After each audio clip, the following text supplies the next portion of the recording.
Bom dia, tudo bem? Vamos fazer a nossa agenda de reforma íntima do dia 5 de maio de 2024.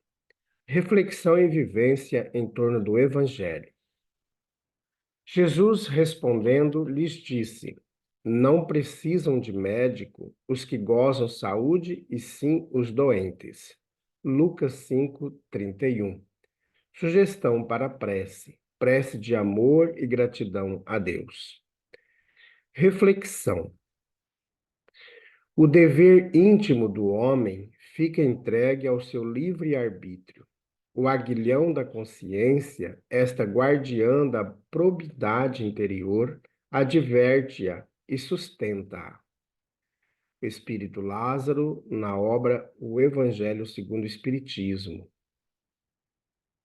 Então vamos, nesse instante, fazer a nossa prece de gratidão a Deus.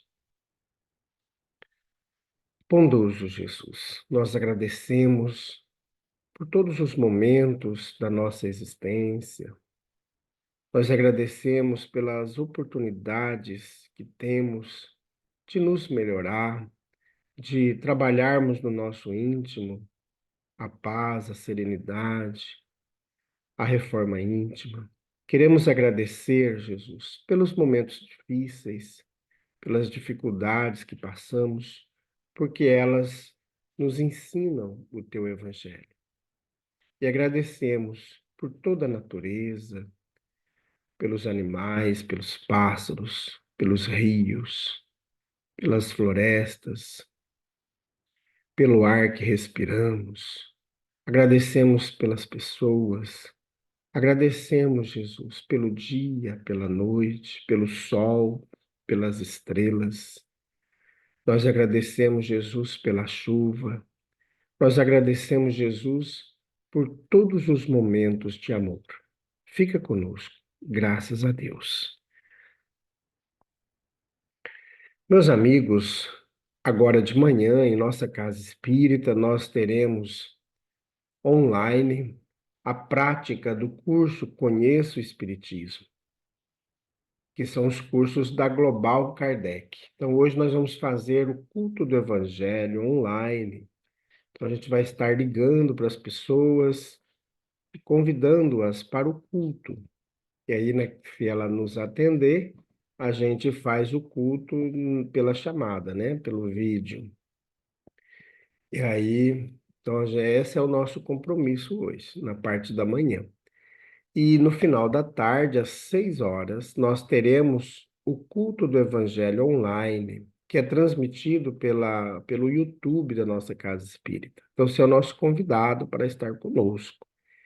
E amanhã é o dia de iniciarmos o tratamento. Então, segunda-feira é o dia da triagem fraterna. Você pode estar entrando em contato conosco. A triagem fraterna começa às 8 horas da noite com a palestra, com o tratamento espiritual, e logo em seguida faremos o atendimento fraterno. Então venha fazer o tratamento, venha buscar Jesus, que nós estaremos lá. A Casa Espírita Amigos da Paz está sediada no bairro Jardim Primavera, no final da Avenida Brasil, em Alta Floresta, Mato Grosso. Você quer mais esclarecimentos? Entre em contato conosco pelo WhatsApp 66 984 66 7110. Muito bem, meus amigos, nós vamos então para a nossa mensagem de hoje. Nós estamos estudando a obra O Evangelho por Emmanuel, Comentários ao Evangelho segundo João. Mas, como continuavam a interrogá-lo, desencurvou-se e lhe disse: Quem dentre vós estiver sem pecado, atire sobre ela a primeira pedra.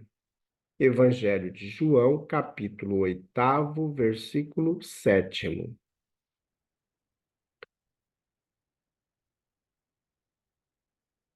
Pergunta 63 do livro O Consolador.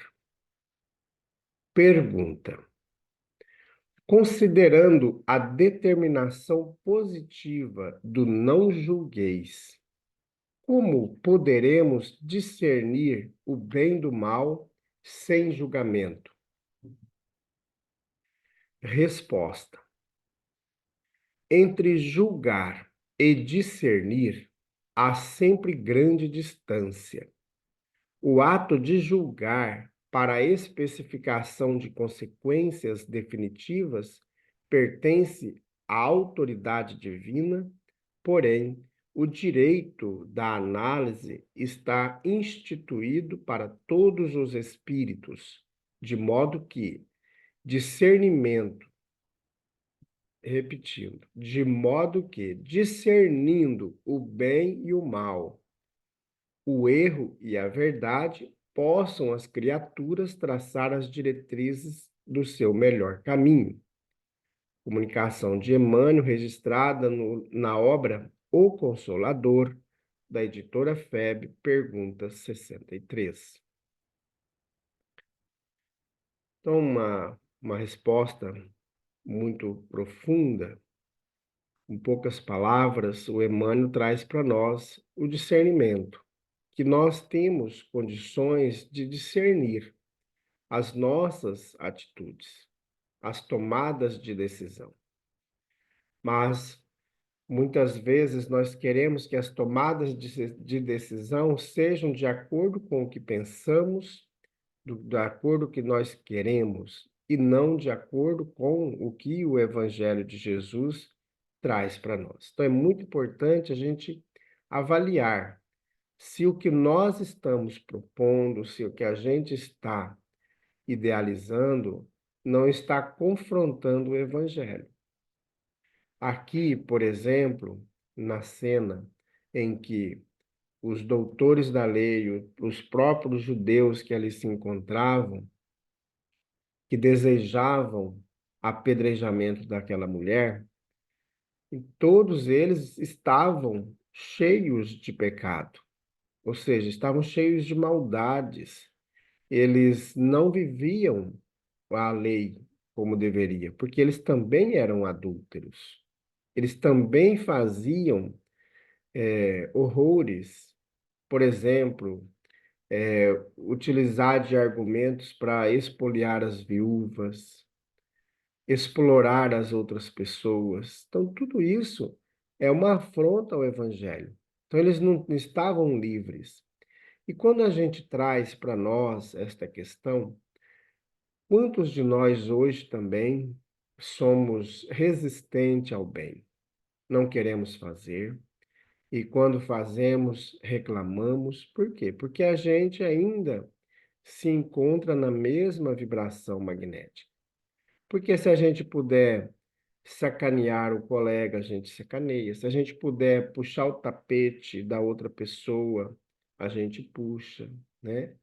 Difamar as pessoas que assumiram cargos, divulgar nas redes sociais fatos que denigrem as pessoas. Então, tudo isso é afrontar o Evangelho de Jesus.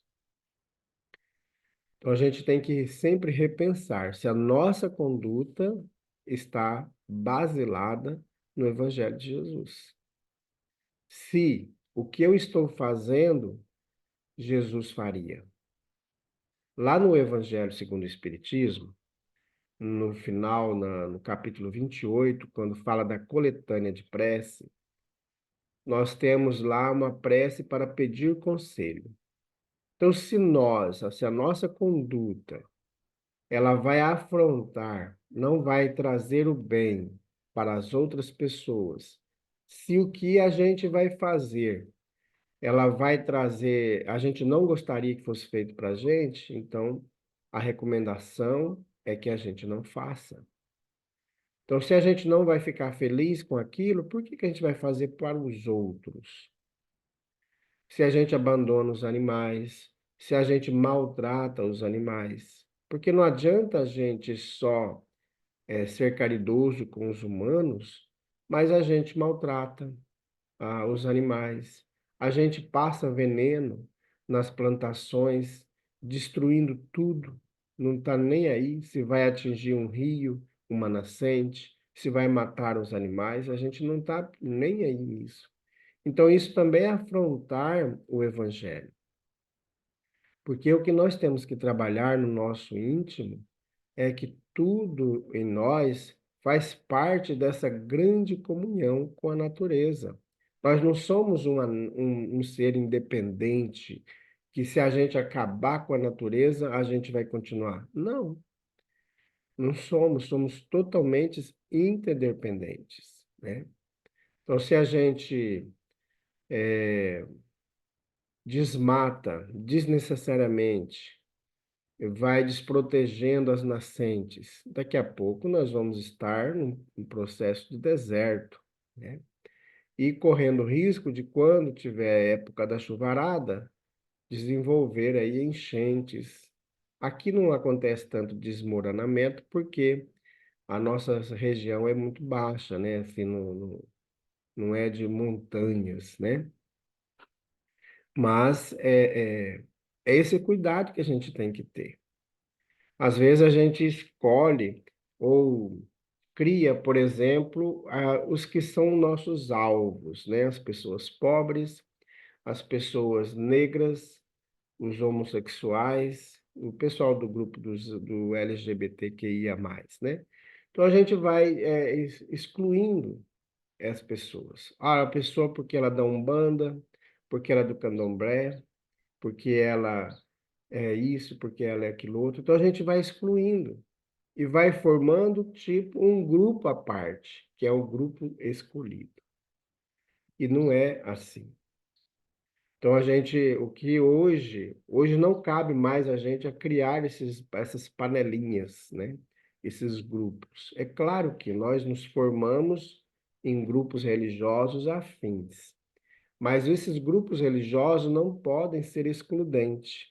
Uma casa espírita, por exemplo, que nós fazemos parte. A casa espírita é um lugar de acolhimento de quem quer que seja que vá lá, né? Inclusive o acolhimento dos espíritos, porque a casa espírita não atua somente com encarnados. A casa espírita atua também com os espíritos. Como que uma casa espírita vai expulsar espíritos? É o acolhimento dos irmãos, né?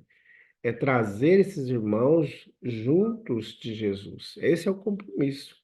Então, o compromisso nosso é para isso. Mas a nossa conduta também tem que ser de acordo com o Evangelho de Jesus. A nossa conduta não pode ser uma conduta excludente, que é só a minha religião é a certa, ou só o meu grupo político que é o correto. Não. Todos nós temos que trabalhar em conjunto. Esse é o compromisso. Essa é a missão dada por Jesus a todos nós. Tem pessoas que não acreditam em Deus, tem pessoas que não seguem religião nenhuma, mas às vezes são muito mais cristãs do que os cristãos, porque vive de fato o Evangelho de Jesus. Não tem as arrogâncias, as maledicências que a gente tem, né? Então, meus amigos, que o julgamento das nossas ações pertence à autoridade divina. O direito da análise está instituído para todos os espíritos, de modo que o discernimento, discernindo o bem e o mal, o erro e a verdade, possam fazer com que todos nós sigamos as diretrizes de Deus, né? Muito bem, meus amigos. Vamos então fazer prece e buscar sempre sintonizar com Jesus. Elevemos os nossos sentimentos, os nossos pensamentos a Jesus. Bondoso Jesus, nós colocamos em tuas mãos todos os irmãos do Rio Grande do Sul, de Santa Catarina, de toda a região que está sofrendo pelos alagamentos, pelas enchentes, deslizamentos, e também irmãos de outras cidades do Brasil que estão passando por esses tormentos da chuva. Colocamos em tuas mãos também, Jesus, todos os irmãos que estão passando pela seca, os sofrimentos, aqueles outros que estão vivendo as dificuldades, da guerra, perdendo seus lares, sendo jogados às ruas, sendo mutilados, perdendo seus pontos de apoio, que são seus pais. Que o seu amor, Jesus, possa estar com todos esses irmãos. E rogamos por fim, Jesus, aos governantes, para que possam desenvolver nos seus corações sentimentos evangélicos, sentimentos de amor pelos semelhantes. Fica conosco, Jesus. Graças a Deus, que Deus seja louvado. Meus amigos, tenhamos um bom dia, fiquemos em paz e que Deus nos abençoe a todos.